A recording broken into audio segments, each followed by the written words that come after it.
The broadcast is now starting. All attendees are in listen-only mode. Hello, everyone, and welcome to today's webinar, Discover the Difference Between ARC Direct Connect and GDS Transactions and IAR. Hi, I'm Judy Howard, Manager of Customer Experience and Training here at ARC, and I'll be your host.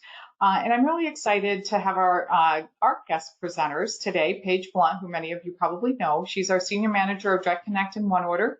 And also accompanying Paige is Cassie Kilcarr, who I'm sure a lot of you are familiar with as well from our NDC series we've been hosting this year. She's our Senior Analyst of Direct Connect.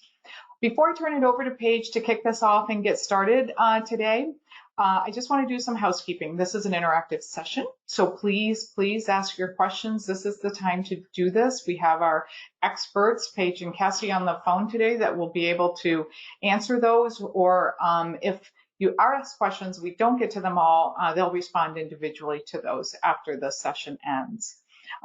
So the questions you can ask will be on the control panel to your right. Just type those in. This session will also be recorded, so if you have to jump off, you've missed part of it, you want to share this, you want to go back and reference something, it'll be easy to do. It will be on our on-demand, under our on-demand section for webinars, and I believe it also gets hosted, or a link does, from the NDC pages that are on our corporate website, arccorp.com.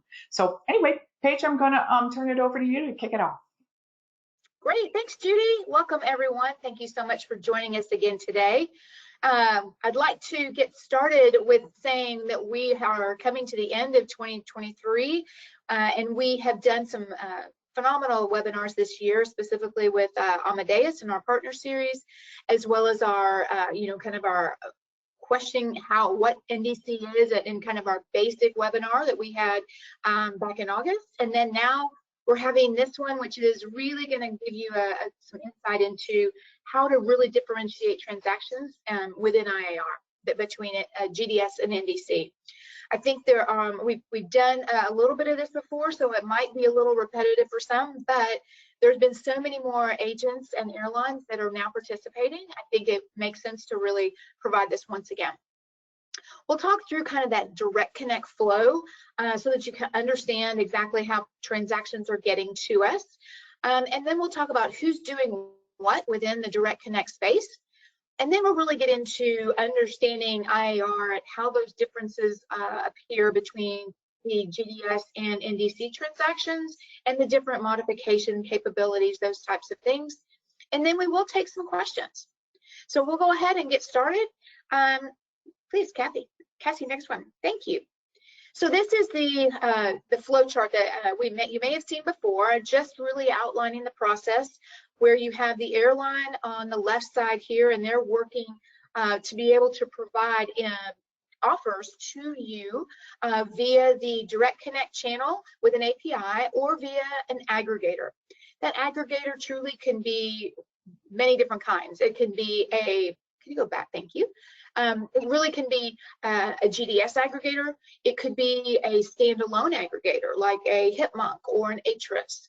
And then there's also the ability to use, Excelia.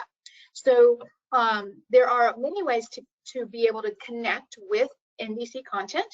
And then if you look over here on the left side, you see down below, Excelia is down there, and they can actually ticket for some of these airlines and send neutral ticket stock to ARC, and then it flows through in the normal path of coming into ARC, going into your IAR file, where you can see all of the transactions there. They're under the system provider code of 9413, which Cassie will get into. And you can then move those will move all the way through settlement and go into your back office file if you take that file. As well, you'll see a line that goes down from the airline directly into ARC, and that is some of our airlines have chosen to do that. So we are able and capable of taking all of those different types of files into ARC and then presenting them in a very similar way to the agency community within IAR, within DRS, and then also into the back office file. Next slide, please. We do have today quite an array of airlines that are working with us to participate in the Direct Connect channel. We have, there's no differentiation here between those that connect via Excelia, those that connect directly, or even those that do both. We've only listed them once, even if they do it both ways. But our most recent airline that just came in was SAS, as well as Avianca. So you can also see down below in the awaiting takeoff area that there are a lot of airlines that are working to participate in Direct Connect with us. We're in very different stages of testing with them. We put 5 airlines in place already this year. We think that we'll get another 3 in before the end of the year. And then all of the others that are down there, plus a few more that we have just begun conversations with, will be worked into the 2024 schedule. So it's definitely an expanding business within ARC. Next slide, please. As you can see here, the Direct Connect business now within ARC for the month of September was at 15.5%. So that means that 15.5% of all transactions flowing through ARC in September were NDC transactions, which is a very big number, truly. It's encouraging that people are really beginning to engage with the product. And when you look at the volume coming up, even in September, it was moving forward. So we feel like this is definitely just going to continue to rise, especially as we add more and more airlines. We did have 778 travel agencies issue transactions in September. So that, again, from 699 from the month before, that's a lot of increase of agents actually issuing NDC transactions within the parameters, one way or the other, direct API or via an aggregator. And then, like I said, we do have 26 airlines that we are working with today. Next slide, please. All right, I think I'll take it from there. And Paige, just wanted to let you know, I do think your connection might be a little slow. There was a little bit of a lag, I think, on your audio, at least on my part, that I heard. So we might have missed a little bit at the end there, and I think I'll take it from here. But yeah, if there were any questions on that last part, feel free to add it to the questions and we'll make sure we get any answers on that. Okay, great. So one of the top questions we get asked and kind of the basis of this whole program is what to expect to see in IAR. So we get asked often how to identify an ARC Direct Connect transaction or NDC transaction from a GDS transaction in IAR. So we'll jump into the ways to determine those. All right. There we go. Okay, so the first is going to be the system provider drop-down menu. So this is an IAR screen for those that use this will be very familiar to you. For those that have not seen this, just know that this is the list screen when you go into IAR into one of your sales reports. And IAR is our agent sales reporting tool, interface for our agents. So on the top, there's a bunch of different search criteria that allows you to really filter and dig into IAR and into those transactions in the sales report.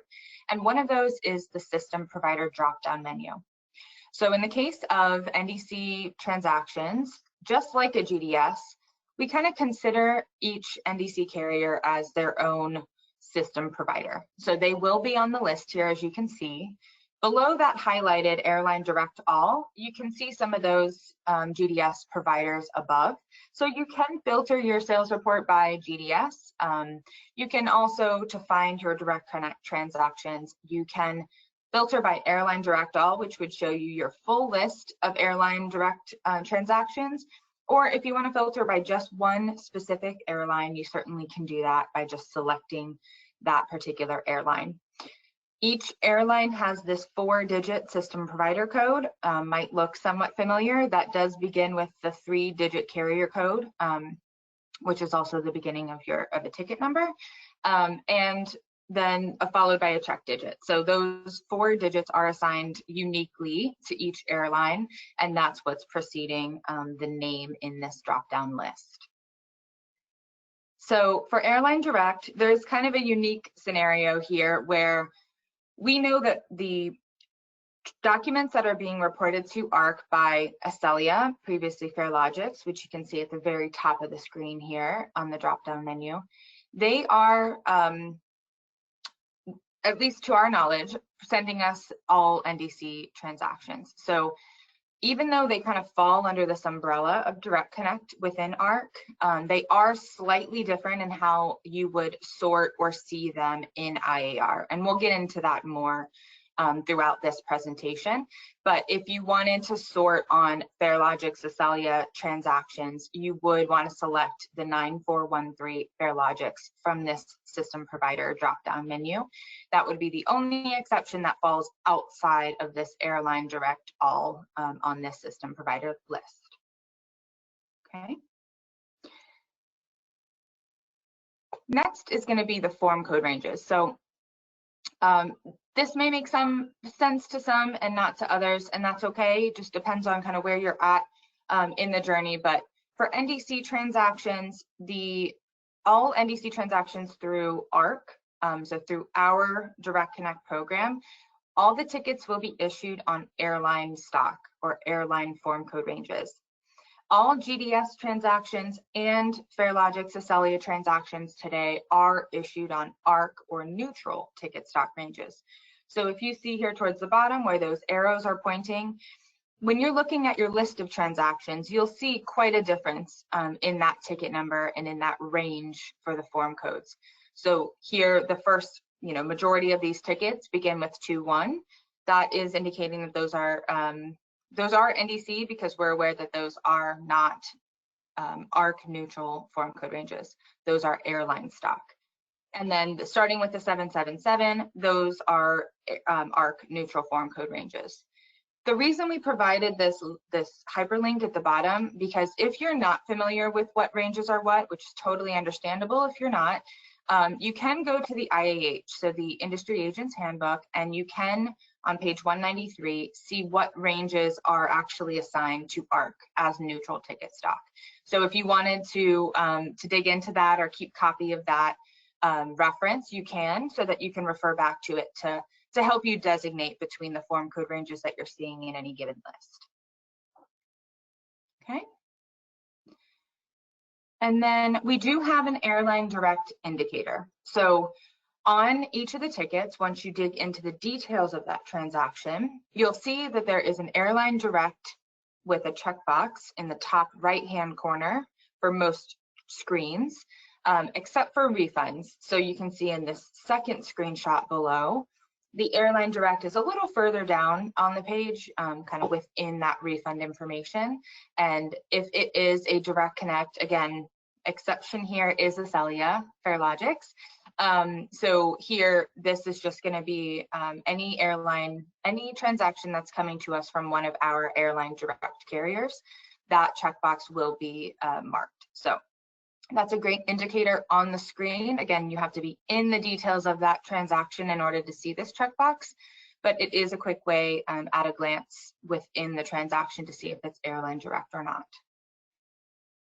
I wanted to just circle back 2 slides really quickly to the system provider dropdown. So we've gone through all the ways to indicate an IAR.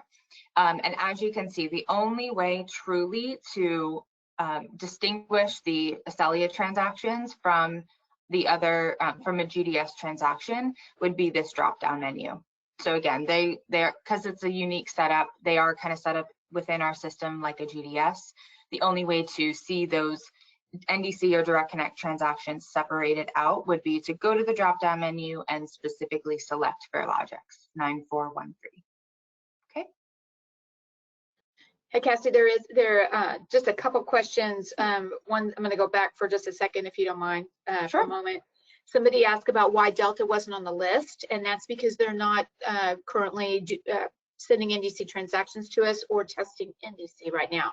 I don't think they're quite ready, but I think that I don't know that they may be moving toward that, but we have not been asked to get them started yet for NDC. And then there was another question, and it had to do kind of, I think, with the drop-down box when you were showing that, and it was more about since there are so many different options now, does that mean that we would not need Sabre? We would not need a GDS or an aggregator? So really, to be fair, for NDC is really all about how you're connecting to that particular airline, whether or not you need an aggregator. You don't need a GDS, an EDIFACT system for NDC, but you need a way to connect to them, whether that's maybe the Sabre GDS aggregator, whether it's an Amadeus aggregator, whether it's a standalone HipMonk or Atris type of technology company, whether it's Excelia. It just depends on how the airlines are working. And I think we'll show you later, Cass, don't we show later about how to find that within our website? On our website. Yeah. Yes. Mm-hmm. Great. Thank you very much. All right. Oh, question here. This one. Why doesn't American show in your list right there? Because American is connected through Excelia or Farelogix. I'm going to refer to it as Farelogix just because in the dropdown and on the screen it is still listed as Farelogix, but as we know, they were acquired by Excelia, so I will use both. But American has their partner in NDC is Excelia. So if you have if you're issuing NDC transactions through American, what option you would want to select here is the 9413 Farelogix. And then here on the screen under the carrier, of course, you would see the carrier code for American, and that's how you would know that those are your NDC transactions through American. So American just isn't connected through our Direct Connect program directly. They send their transactions through Excelia. Okay, thank you. Yeah. Yes, go ahead. Okay.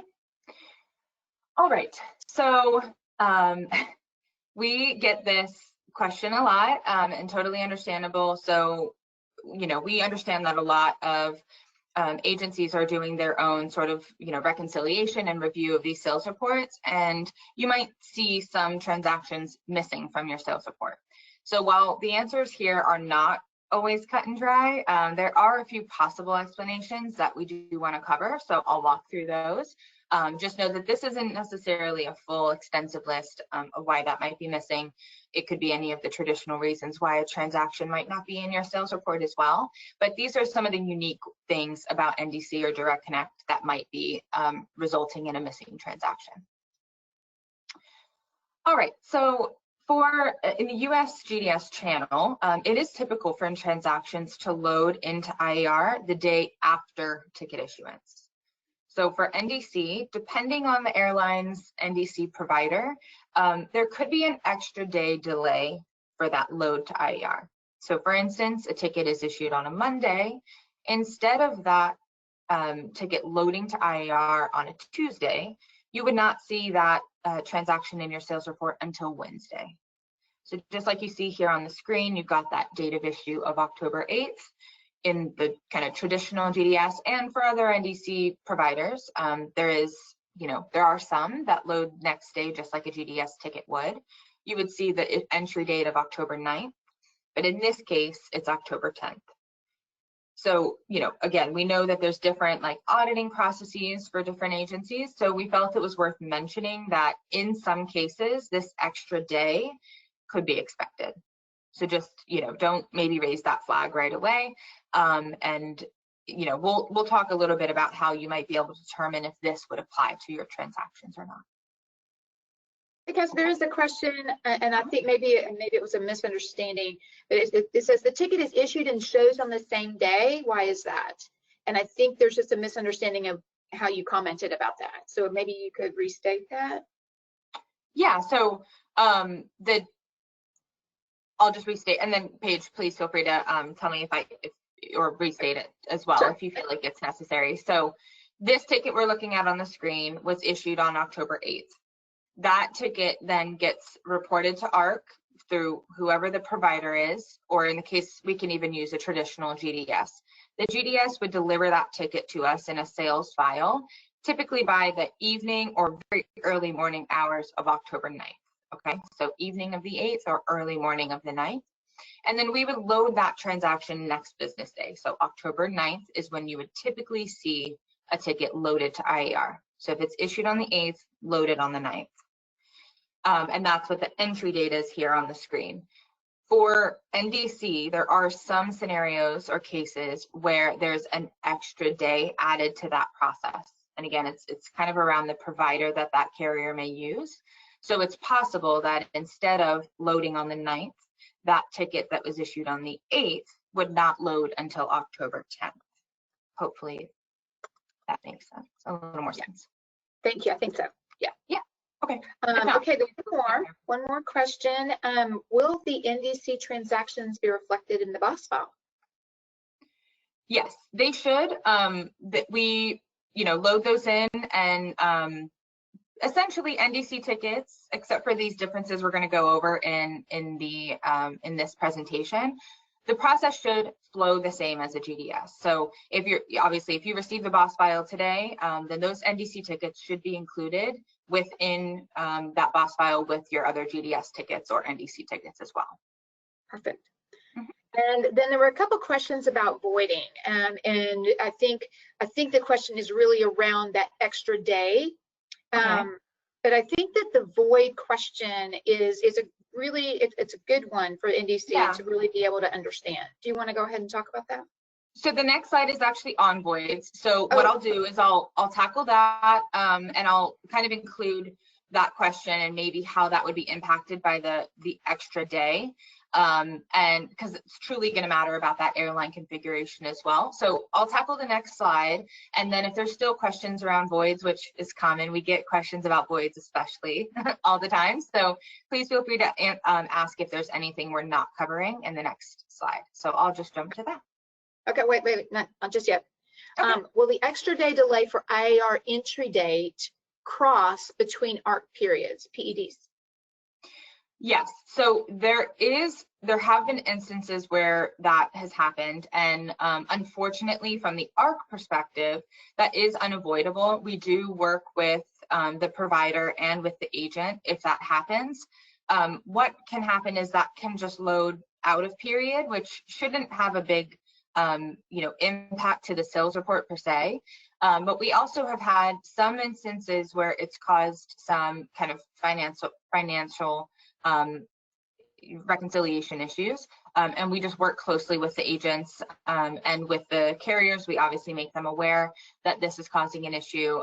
It's, again, on the ARC side, it depends on the provider that the carrier has chosen and their timelines of when they deliver the file. So there is limits to what ARC can do, but we always try to be a very a strong partner for the agents in those situations and help to advocate and to resolve the issue as best we can.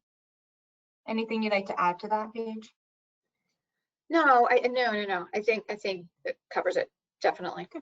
Thank you. Appreciate that. Let me see, is there anything else for the moment? Okay, so we're kind of going back again to what happens if the ticket was issued on a Friday.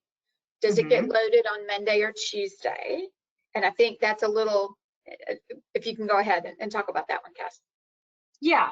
So if a ticket is issued on Friday, that ticket, I think, even in the GDS, that ticket would get loaded on, Saturday, or in this case, even a day delay, it would get loaded on Sunday.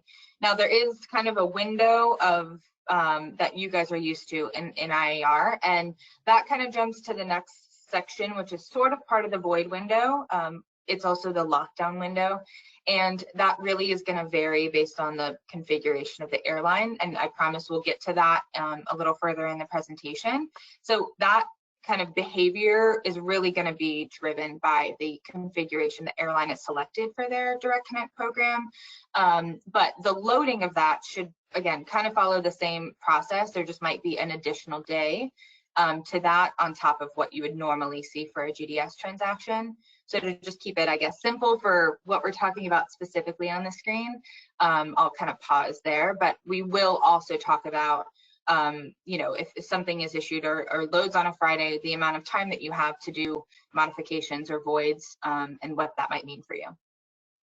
Okay. Does that make sense, Paige, to pause there? Yeah, no, that's good. I think you're good.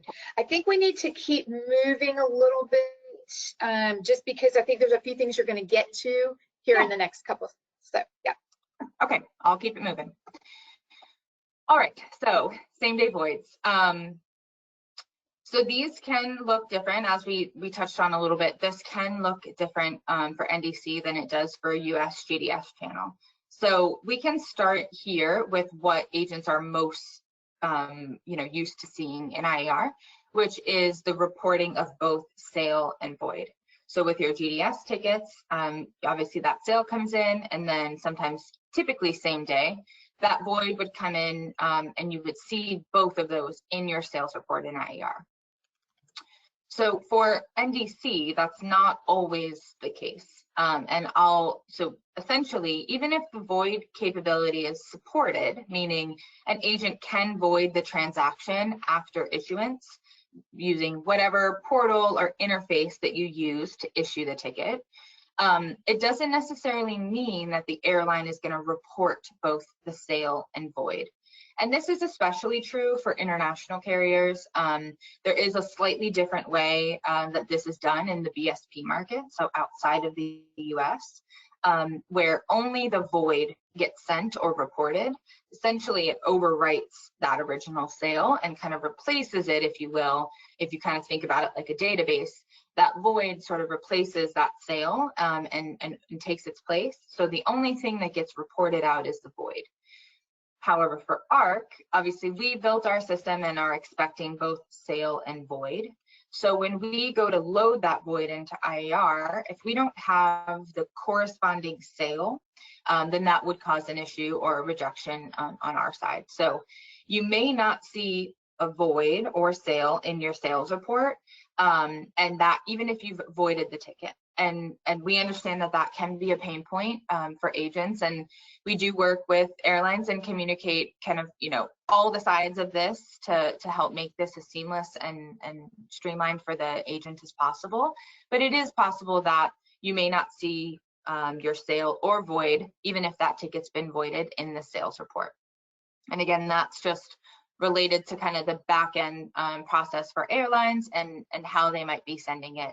I would say it's most common for international carriers, but we do have a number of international carriers that also do allow the reporting of both. So sometimes it depends on the file format that they send to ARC. So that would be SPRF, which is our native SPRF.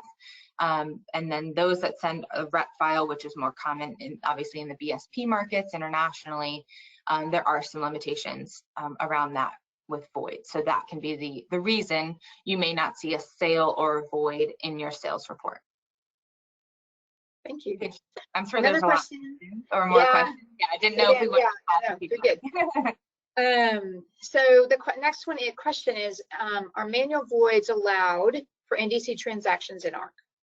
So I will, I'm going to hold on that one because we are going to talk also in detail about that and further on in the presentation. Okay. So right now we're going to kind of just specifically talk to voids that are in the sales report, but I promise we do get to whether manual voids are allowed in your sales report as well. Okay. I think the last question really that there was about the loading dates too. Sorry, going back a little bit. If the ticket takes 2 days to load from a particular carrier, how does that affect the report when we do it on Monday, i.e. the ticket's issued on Saturday, it doesn't get loaded till Monday, but we do our report on Sunday? Yeah, I think there are some kind of nuances to that. So it's a little difficult to answer specifically, but I think there's a couple of things. Like I mentioned, I think it's possible even if that sales report is authorized, and Paige, please jump in if you have any more knowledge on it, but even if that sales report is authorized, so I think that's probably what you're referring to when you say your reporting is done on Sunday. So if you've authorized that sales report on a Sunday and a ticket comes in on Monday, I think there's still the possibility that it can load out of period. I could be mistaken on that, but otherwise it would, I think we get like a warning or a notice that that loaded after the report was authorized. And there is action that we can take to help to resolve that. And Paige, I'll pause in case you have any further insight to that. I know there's been some nuances to that in the recent past. Yes, definitely. There have been, I agree, Cassie, but in general, you're right. If they're doing the report on Sunday, I mean, if the transaction is loading on a Monday, the PED we're in a new PED on Monday, unfortunately, and that is a problem. I truly do not know if there's any way around that with our help desk, if they can make an exception to help that. I can check on that and we can answer this question back afterwards, because I don't want to give bad information here. So we'll check. Yeah, I think, yeah, we can check on that page. I think that's the instance where we've seen maybe the report of like shortages because they've authorized a different amount than the report sort of says. So we can take that as an offline discussion and make sure we get a more detailed answer for you. But I would say bottom line, if anything like that happens, please don't hesitate to report that to ARC, and we will absolutely do everything we can to help with the resolution. Yeah, thank you. Yep. Okay, the rest of the questions I think we're going to get to a little further down. All right. Okay. So another reason, again, the focus here is why we might not be seeing a ticket in your sales report. So when an airline is joining the program, we do give a couple options for the modification ability or capability in IAR for agents. So when we were first creating the program, you know, something that the airlines mentioned and brought up is that there's a bit of a difference in how these tickets are sort of being issued, right? These are being issued directly by the airline. There's not now this a third party like a GDS who's kind of managing the issuance of those tickets. So with the airline being the one truly responsible for the issuance of that ticket, and all the aspects of that ticket, their idea was that it would be beneficial to have the ability to fully lock that transaction down so there's no modifications, and the auditing of that obviously becomes very streamlined, or in theory becomes very streamlined. So we did offer that as an ability in IAR, so they do have the option to leave it completely open, just like GDS transactions are today. And I would say we do have about 50% or so, about half and half, of airlines that do allow full capability in IAR. And then we also have about 50% that have selected to, in some way, lock that transaction down. So for error correction in particular, if you're used to you know, working within IAR, you're used to seeing that the E status for error, and that would be anytime a transaction has some kind of invalid or incorrect information as part of that ticket. For a GDS, just going back to that as an example to kind of compare to NDC, if there's something that needs to be edited or changed in order for that ticket to fully make its way through our settlement system, the agent does have the ability to modify this section of that ticket where the error is occurring. So say it's a tax code, they can edit the section of that ticket, and so on. So there are, if an airline has selected to lock down the errors, so they are again given this option, that ticket does not load into IAR at all. So you won't see a ticket with an error. It just will not load into IAR at the time of reporting. What happens instead is that ticket gets returned to the airline. So we send a report daily to the airlines to let them know any tickets that had errors or rejected from our system. And that ticket then would have to be corrected by the airline and resubmitted on a future sales file. We encourage that resubmission within 5 days, if not sooner. Obviously, we always encourage that those are resubmitted as soon as possible to minimize any disruption in reconciliation. but obviously it is completely up to the airline if and when that ticket gets resubmitted. So if you're not seeing a ticket in your sales report, it is possible that ticket had an error and it was returned to the airline so that they can make that correction and resubmit. So unfortunately, you can't see, as agents, you cannot yet see which transactions were rejected. We do have, plenty of items on our backlog to kind of make that process a little more transparent for all parties involved. But today you cannot see which are rejected, with the exception of DRS. If you have access to DRS, Document Retrieval Service, there is an option when you're searching for a ticket to select initial instead of settled. And any ticket that's made its way to ARC, but not all the way through the process yet, will land in the DRS initial database. So you can search for a ticket number, just make sure you're searching for it in initial. If you have access to DRS, you can see which transactions, if you're curious of what happened to that ticket, you can plug in that ticket number on initial and see if it is there. And then you would just switch over to settle to see that it also is not there, which would indicate that it's likely been returned to the airline for correction.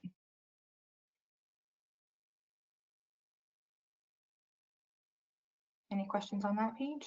No, I think we're good there. The question, was the rejection error. Is that only for NDC tickets that you might not see something? Yes. Okay. This error correction being returned to the airline for modification is only an NDC functionality. Yeah. Great, thank you. Okay. There's a couple others, but we'll keep moving. We'll get there. All right, great. All right, so why are some Direct Connect transactions locked down in IAR? So just as we were talking about on the last slide, there are some differences in how an airline might select their configuration. So we'll jump into kind of the business rules and the 3 possible configurations for IAR modification. Great, so here is what you're used to seeing likely as an agent for your for your GDS transaction. So if there was an error, then whatever section that error occurred in, let's say it's taxes, then those sections would be open. In this case, this is a clean ticket without error. So all the fields are locked down with the exception of a few. Just like your US GDS channel today, you do have access to modify any of the fields here showing in white. So that's commission, waiver code, certificate, and then the miscellaneous support dropdown. So those, if the airline allows for IAR modifications to be enabled, then those 5 fields should also, there's a couple other on the next screen as well, ticket designator and tour code. But if they allow that modification in IAR, then these fields should remain open, just like your GDS transactions today. So you should have access to, add a commission amount, for instance, just like you would for a GDS ticket. The next option would be commission only. So you can see down the certificate and waiver code fields here are now locked down. They are grayed out. You cannot add any data to those fields. Miscellaneous support dropdown is always open, but the commission field is also still open here. So there is a scenario where an airline might say, I don't necessarily want any modification to the ticket, but I do want to allow the agent to add their own commission amount. This is, not an uncommon configuration for airlines coming through the Direct Connect program. So this would allow that commission field to be modified or added to, edited for any of your NDC tickets. And then the last one is just complete lockdown of that ticket. So as that ticket is reported to ARC is exactly how that ticket is loaded into IAR and exactly how that ticket will make its way fully through settlement and back to all of the output reports, both for agents and airlines. Hey, Cassie. Okay, there's a question about the commission field, and I don't think it the question is this commission field then our service fee? And that would be no, this is not a service fee. It's the commission that's being given to you that you're eligible for by the airline, that the airline's offering to you. If you choose to put a service fee on a transaction, you have to do that in a different way that is not going to impact this actual transaction, which would be via an ARC Pay, utilizing ARC Pay to be able to do that, which is like, it used to be called the travel, the TASF, the Travel Agent Service Fee. And we also now have an API, we have a online tool, that kind of thing. We can provide more information on that if that's needed. Yeah, and one more comment on commission, Paige, is you kind of touched on it, but just adding a little bit more, meat to that discussion is a lot of times an airline might lock this down and fear that rate, that could be abused or just misunderstood when entering the commission. So those commercial agreements between agent and airline happen completely outside of ARC, of course. So just utilizing that agreement to your point, Paige, that is not intended for anything but that commission rate that's been agreed upon, which it should be a conversation that you're having well before that ticket has been issued. So they do. And again, it is common for this commission field to remain open. There are a few airlines that have it closed, but it is common for that field to remain open for agents to add that amount to just work to make sure that's the agreed upon amount and that you're only using it for that commission rate that you've agreed to. Correct, thank you. On the commission only lockdown scenario, is the tour code and ticket designator still open also? Also closed. So in the commission modification only configuration, the only fee that would be open for agent editing would be commission. So tour code and ticket designator on the next screen would all be locked down.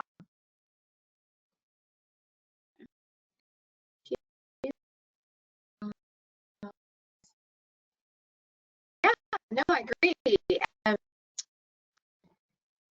So I think one of the questions, really great question to say, so is everything going to have to go into NDC? There's not going to be NDC left. And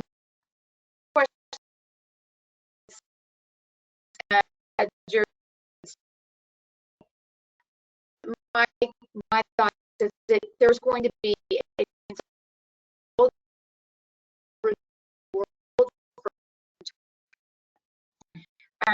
yes, is the goal to me would say yes, but as you can, we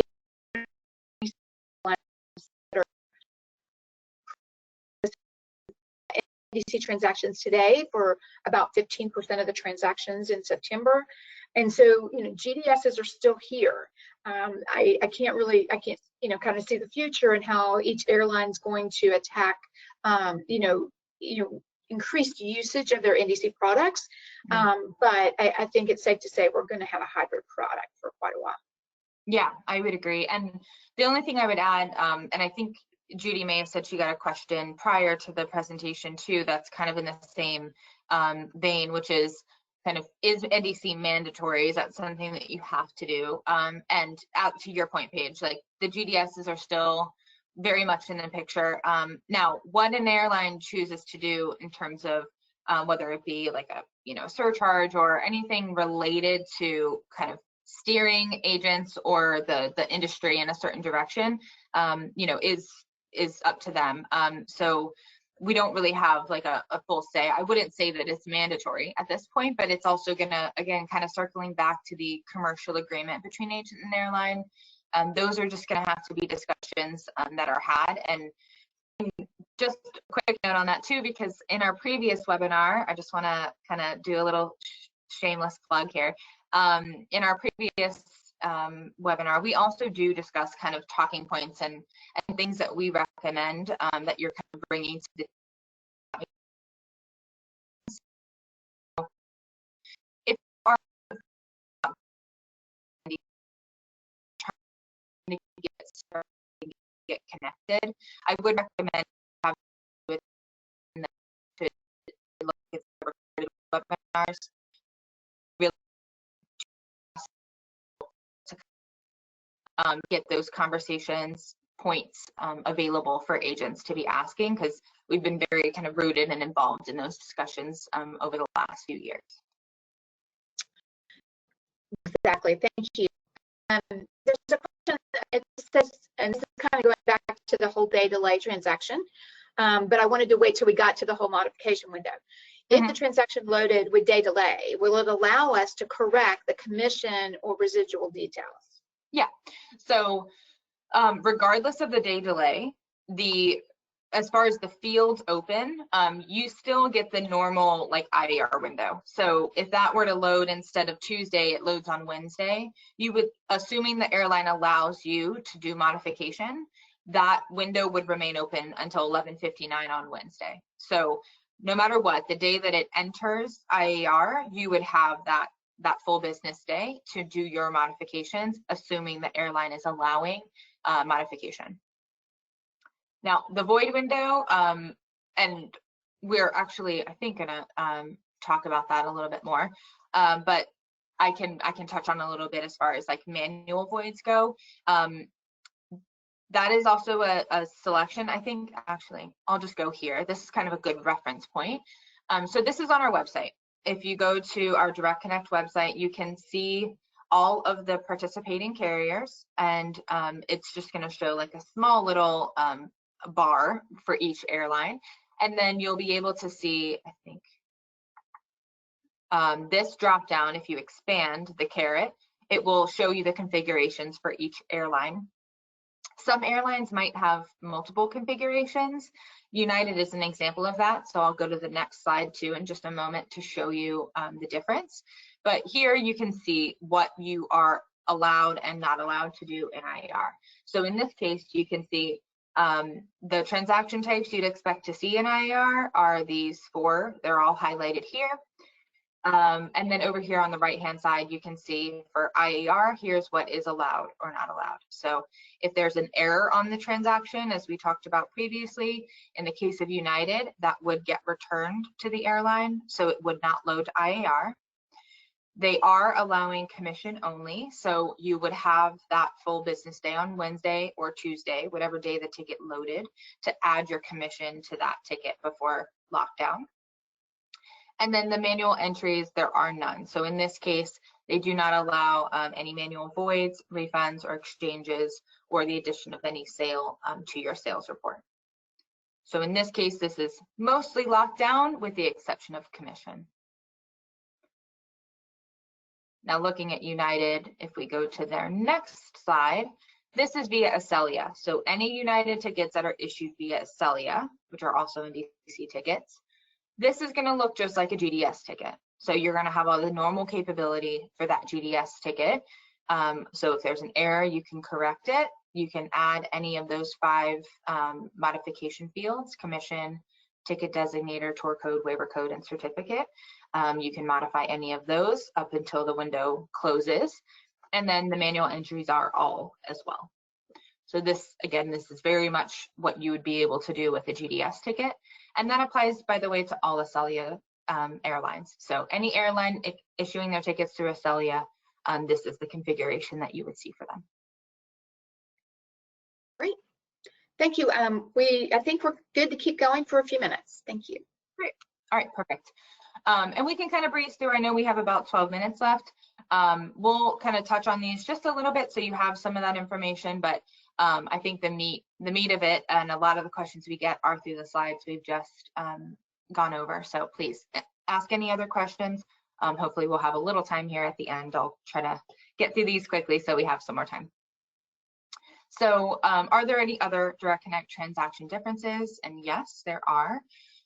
This is one that we've gotten in the past, just kind of a little confusion of why the form of payment is displaying the way that it is.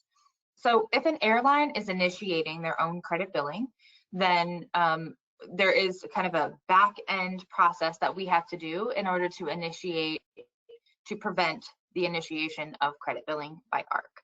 So for all GDS or most GDS tickets today, ARC is responsible for initiating the credit billing.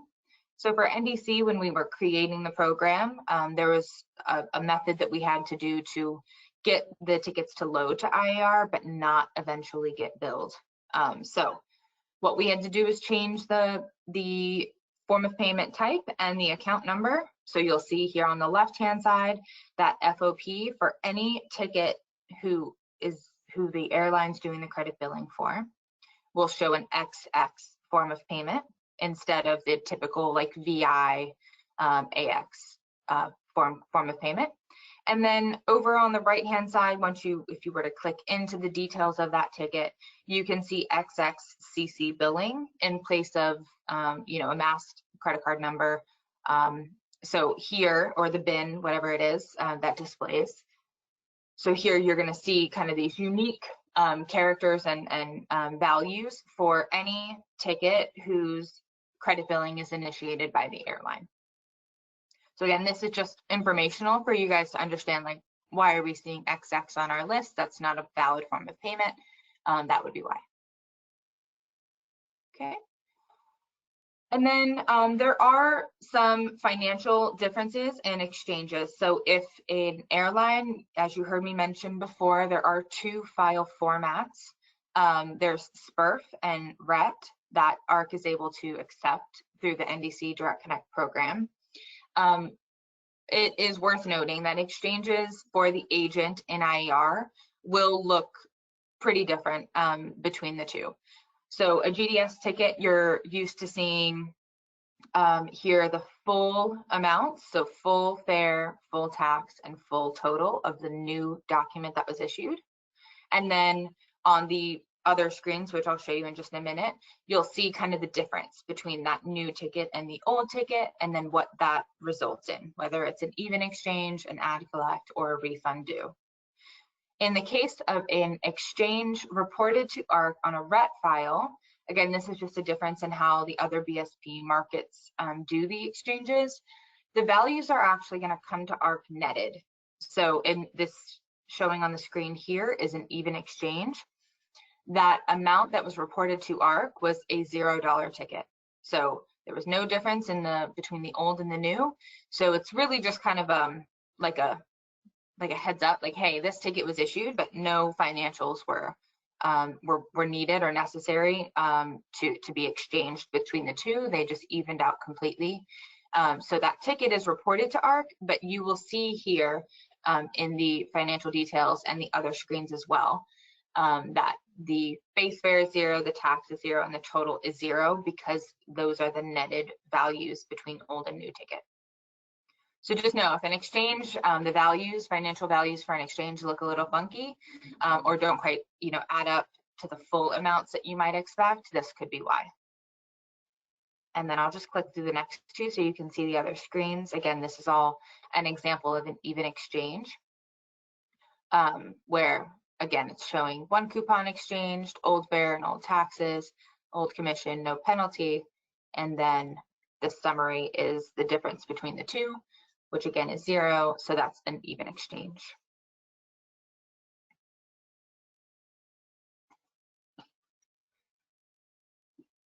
All right, hopefully I didn't breeze through that too quickly, but I think we're at the questions, so happy to go back to any slides if needed and answer those. Great. One question, will the ARC rule to allow void until 11:59 next business day not be applicable any longer for NDC? Great question, and one that we get often. Again, unfortunately, I hate to answer it this way, but it will depend on the airline. So in IAR, you would still need to, if they allow voiding in IAR, you would still have to request that ticket be voided, and you would have to receive an ESAC for that to be voided. So if that does not occur, and that can be different, so obviously now we're kind of directly talking to that airline's database, and if their own void window is different from ARC's, typical void window or what we have allowed for GDS tickets, then it is possible that the return message will not allow the void to occur. So if internally that airline only allows voiding up to 24 hours after issuance, once that's loaded into IAR, chances that chances are that window will be closed or maybe even very small to be able to get an ESAC returned for that. So it's going to completely vary and depend based on the airline and how their own void window configurations are set up. I want to say there's some resources online to kind of see what the void window are for airlines. I think we may have talked about that a little bit in our previous webinar with Amadeus during our partner series. I believe, Paige, is that correct? Did they have a web page, I think, that showed some of those settings for airlines? I'm sorry, you asked who had the web page? No. I think Amadeus in our previous partner series webinars, yes, I think they have like a web page or something that shows what those windows are by airline, at least for the information that they're able to access. Yeah, they do. Amadeus has a really good website that has a lot of information about all of the carriers that they're dealing with. Yes, I agree. Yeah. Okay. Thank you. Let's keep going.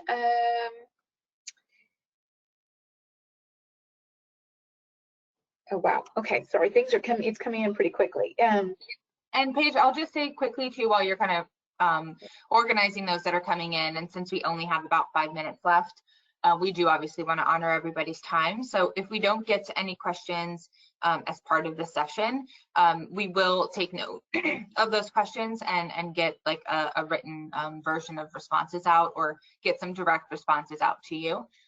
So no worries if we don't get to everything. We'll do our best to get all of those questions answered. I know we are running a little low on time. Yeah. Okay. The first question is, can an agency still add or modify the ESAC and IAR, or do they have to?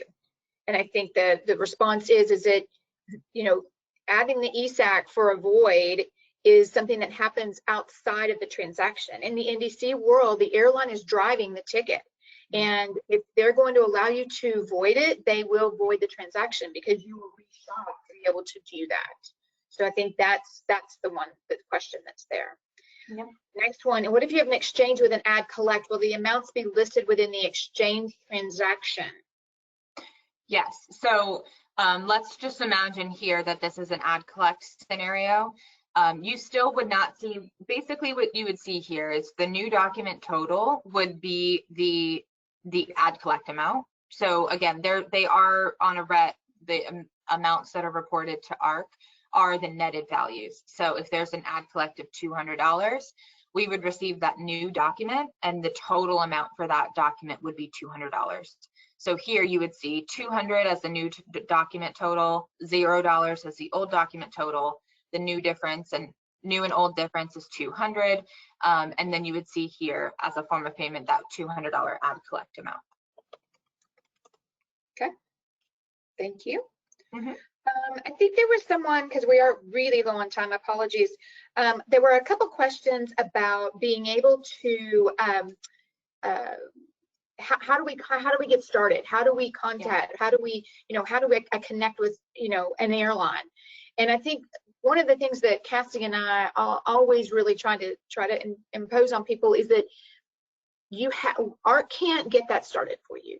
You have to reach out to your airline. You can go onto their website, almost all of them, and I think all of their websites are located on the slide that Cassie's showing you. Have an NDC Direct Connect website, and that's the first place to start.